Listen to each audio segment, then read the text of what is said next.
Doctor Jayendra ज्ञानू है। मैं एक ईएनटी सर्जन हूँ और कटिहार के एक एआरटी सेंटर में सीनियर मेडिकल ऑफिसर की तरह काम करता हूँ।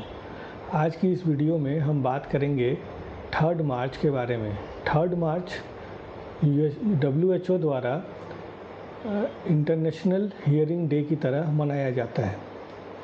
यह WHO इसलिए मनाता है ताकि आम पब्लिक में सुनने की क्षमता, कान और उसके रखरखाव, सुनने की क्षमता के बचाव के बारे में लोगों को बताया जा सके।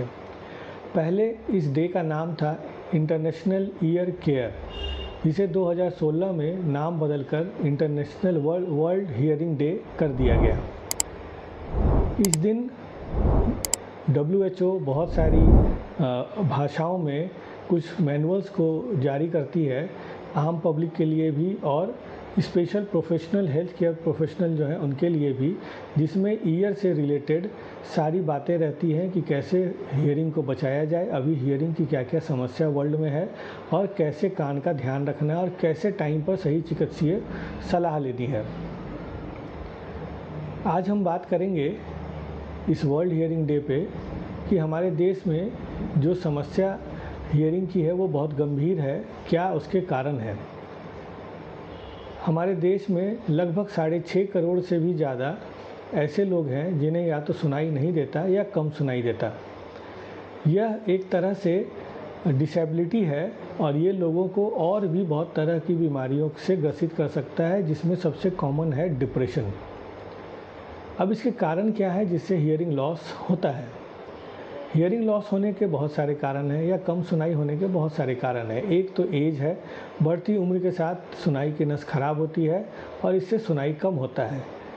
ऐसे लोगों को समय पर सुनाई जांच करा के ज़रूरत पड़े तो हियरिंग एड लगा लेना चाहिए, नहीं तो आगे वो डिप्रेशन और अलग अलग तरह के मानसिक रोगों से भी पीड़ित हो सकते हैं, उनमें चिड़चिड़ापन भी आ सकता है।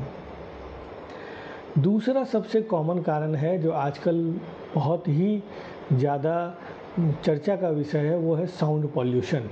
और साउंड पॉल्यूशन बहुत तरह का है। हम ट्रैफिक में रहते हैं, ट्रैफिक में बहुत ज़्यादा साउंड है, वहाँ बिना मतलब का हॉर्न बजाया जाता है, गाड़ियों का साइलेंसर का आवाज़ बहुत ज़्यादा रहता है, शोर बहुत ज़्यादा है। इन सब शोर से हमारे कान के नस की खराब होती है। कान के नस खराब होने के कारण सुनाई भी कम होता है और बहुत यंग एज में ये हो सकता है।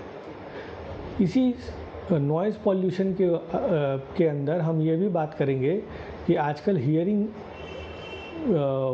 ईयरबड और हेडफोन का प्रचलन बहुत ज़्यादा है और युवा वर्ग बहुत तेज़ आवाज़ में लाउड म्यूज़िक सुनते हैं। डीजे में भी वो जाते हैं और डीजे बहुत लाउड बजता है।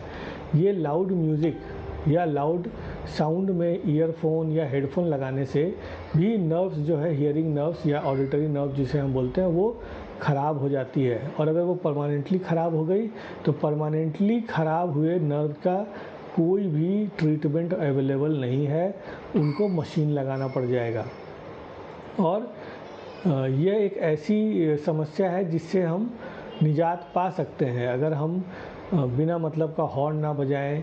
गाड़ियों में जो रेंज के अंदर जो डेसिबल जो गवर्नमेंट ने सेट किया 90 dB, उससे कम का साइलेंसर जो आवाज़ करे या उससे कम का हॉर्न रखें, बिना मतलब का हॉर्न ना बजाएं, गाड़ियों का शोर ज़्यादा ना करें, तो इससे बचा जा सकता है। अगर ईयरफोन कम वॉल्यूम में सुने, जैसे मोबाइल में अगर आप जैसे ही वॉल्यूम बढ़ाएंगे ईयरफोन लगा के, वो एक आपको मैसेज डिस्प्ले होता है कि इससे ज़्यादा अगर आप बढ़ाएंगे साउंड तो आपका कान का हियरिंग परमानेंटली डैमेज हो सकता है।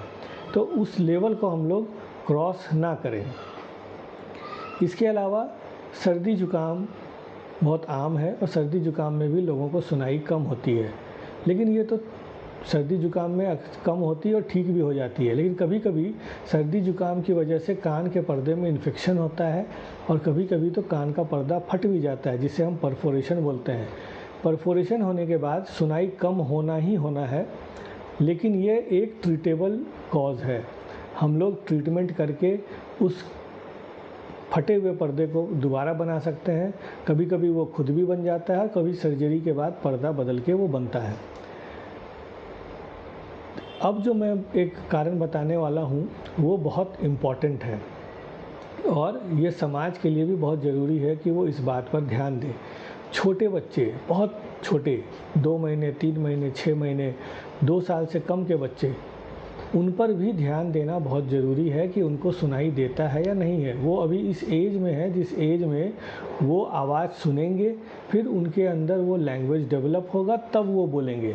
इसका मतलब अगर आपके परिवार में या आपके पास पड़ोस में कोई बच्चा नहीं बोलता या ठीक से नहीं बोल पाता, तो उसको इमीडिएटली ईएनटी डॉक्टर को दिखाना चाहिए और ये चेक कराना चाहिए कि बच्चे का सुनाई ठीक है या नहीं है। अर्ली इंटरवेंशन से हम लोग बच्चे की सुनाई को ठीक कर सकते हैं और जब सुनाई ठीक होगा तो बच्चा बोलेगा। गौर करने की बात यह है कि आप अक्सर देखते होंगे कि जो आदमी गूंगा होता है वो बहरा होता है, क्योंकि जो सुन नहीं सकता वो बोल नहीं सकता। तो बच्चों में ये पहचानना बहुत ज़रूरी है कि बच्चे को सुनाई दे रहा है या नहीं दे रहा है। ये हम कैसे पहचान सकते हैं? हम बच्चों में देख सकते हैं, छोटे बच्चों में भी, कि क्या वो आवाज़ पे कोई रिस्पॉन्ड करते हैं, क्या वो जब वो खेल रहे हो, छोटे बच्चे भी जो गोद में हो, क्या वो आवाज़ सुन के शांत हो जाते हैं या लाउड नॉइज़ पर उनको ध्यान जाता है, या कान के पास कुछ बजाते हैं तो क्या वो हेड टर्न करते हैं। अगर ऐसा कुछ है तब तो हियरिंग है। दूसरा बात है कि अगर 2 साल तक में उनका कोई लैंग्वेज डेवलपमेंट नहीं हुआ, तब तो ये इमरजेंसी है और इनको ज़रूर दिखाना चाहिए। 2 साल के पहले हियरिंग एड लगाने से अगर उनको सुनाई में कमी है तो हियरिंग एड लगाने से उनका स्पीच डेवलप हो जाएगा। और मैक्सिमम 5 साल के एज के पहले तो हियरिंग से रिलेटेड समस्या का समाधान हो जाना चाहिए। 5 साल के बाद ऐसा देखा गया है कि ज़्यादातर बच्चों में ब्रेन का वो भाग जो लैंग्वेज डेवलप करता है, मतलब जब हम कोई आवाज़ सुनते हैं तो ब्रेन पहले उस आवाज़ को समझता है, फिर अपने पुराने मेमोरी से उसका मतलब निकालता है और तब वो लैंग्वेज को समझ सकता है कि आवाज़ का क्या मतलब है। तो वो सेंटर डेवलप नहीं होता, और वो सेंटर डेवलप नहीं होने के कारण अगर 5 साल के बाद ऐसा ज़्यादातर केस में होता है, तो फिर उनको आवाज़ सुनाई देने के बाद भी वो उस आवाज़ को नहीं समझ पाएंगे और उनका कोई लैंग्वेज डेवलप नहीं हो पाएगा।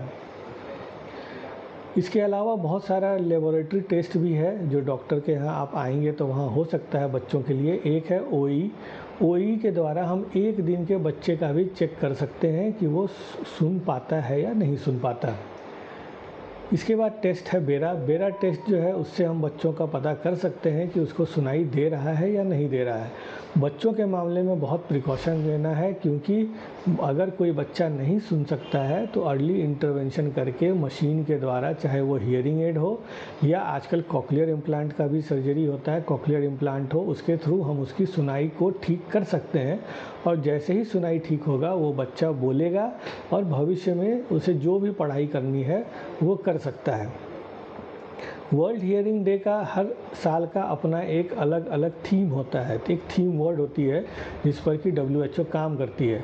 तो 2023 का थीम है hearing year and hearing care for all, let's make it reality.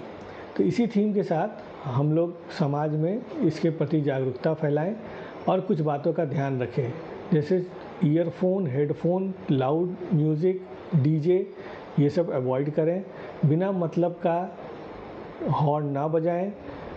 Bike, car का साइलेंसर जो गवर्नमेंट नॉर्म्स के हिसाब से जितने डीबी का है उतने ही डीबी का रखें। और अगर कान में भारीपन लगे या कान में सूं आवाज़ आए तो उसे हल्के में ना लें, इमीडिएटली ईएनटी डॉक्टर को दिखाएं और अगर ज़रूरत हो तो हियरिंग असेसमेंट भी कराएं।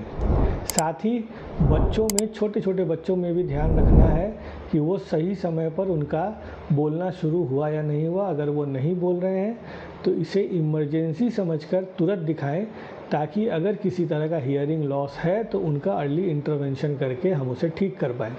इसी के साथ मैं आज के वीडियो को समाप्त करता हूँ। धन्यवाद।